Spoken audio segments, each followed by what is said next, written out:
जिंदगी ने उत्तराखंड के एक डॉक्टर के लिए परीक्षा। डॉक्टर ने पास होने की भरपूर कोशिश की, लेकिन ना चाहते हुए भी हो गया फेल। डॉक्टर का एक फैसला, उस फैसले को लेने के पीछे की वजह सुनेंगे तो रोने के लिए मजबूर हो जाएंगे। जिंदगी को अलविदा कहने से पहले बेटे संग खेला लूडो की बाजी जीती, जिंदगी की बाजी हारने के बेटे ने दे दिए संकेत। कभी कभी जिंदगी कैसे दौराहे पर लाकर खड़ा कर देती है जिसमें फैसले दिल और दिमाग नहीं लेता, बल्कि बस यूं ही ले लिया जाता है। तब अंजाम सोचे नहीं जाते, बस एक ही परिणाम की ख्वाहिश होती है। अब जब फैसला ले लिया जाता है, लेने के लिए कोई मजबूर होता है तो उसके लेने से जिंदगी रहती ही नहीं। उत्तराखंड के डॉक्टर से जिंदगी ने ऐसी ही परीक्षा ली। उस डॉक्टर ने पास होने की भरपूर कोशिश की, खूब सारे दिमाग लगाए, दिल को उसने ढांढस बंधाया ही होगा, एक दिन सब कुछ ठीक होगा, लेकिन ऐसा हुआ नहीं। तो उस डॉक्टर ने दिल और दिमाग से दूरी बना ली और एक बेहद खौफनाक फैसला ले लिया। उस डॉक्टर की जिंदगी का किस्सा ऐसा है जिसे सुनेंगे तो वो रुलाने के लिए काफी है।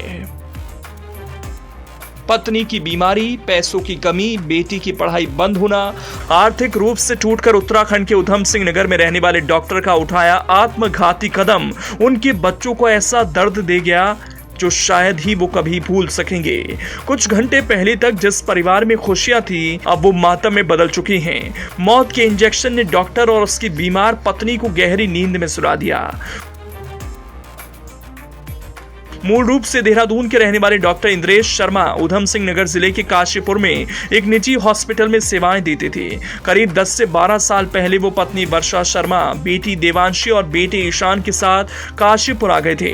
बाद में उनकी पत्नी वर्षा को कैंसर हो गया। डॉक्टर इंद्रेश की परेशानी बढ़ गई। बीते 6 साल से वो अपनी पत्नी का इलाज करा रहे थे। पत्नी के इलाज में इंद्रेश का काफी पैसा खर्च हो गया। इससे परिवार पर आर्थिक संकट आ गया था।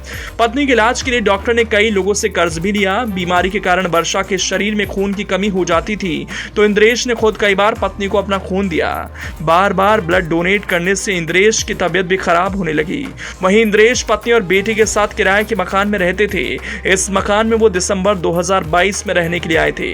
पत्नी की बीमारी से परेशान डॉक्टर इंद्रेश पर आर्थिक संकट तब और बढ़ गया जब परिवार पर कोरोना महामारी के कारण पैसों की किल्लत हो गई। बीमार पत्नी का इलाज, परिवार का खर्च और बच्चों की पढ़ाई का बोझ इंद्रेश पर नहीं संभल रहा था, तो उसे बेटी की पढ़ाई बंद करानी पड़ी। आर्थिक स्थिति से बेटा भी वाकिफ था, इसलिए उसने भी स्कूल जाने की जिद नहीं की। धीरे धीरे डॉक्टर शर्मा पहले से अधिक तनाव में रहने लगे। डॉक्टर इंद्रेश शर्मा के 11 साल के बेटे ईशान के मुताबिक रोज की तरह 31 मई की शाम को पापा हॉस्पिटल से घर आए और आराम किया। इसके बाद सभी ने साथ बैठकर खाना खाया। फिर पापा ने मेरे साथ लूडो खेला, जिसमें वो जीत गए। इस दौरान पापा ने एक इंजेक्शन दिखाते हुए कहा कि ये सभी को लगाना है। ईशान ने आगे कहा था कि पापा से मैंने कहा कि सबसे पहले मुझे इंजेक्शन लगाना। इस बात पर पापा की आंखें डबडबा गईं। हमेशा मेरे हीरो रहे पापा ने दुनिया छोड़ने से पहले मेरी ये इच्छा भी पूरी की। ये पहला मौका था जब उन्होंने मुझे धोखा दिया। उन्होंने खुद और मां को जहरीला इंजेक्शन लगाया, जबकि मुझे सामान्य इंजेक्शन लगाकर इस दुनिया में छोड़ गए।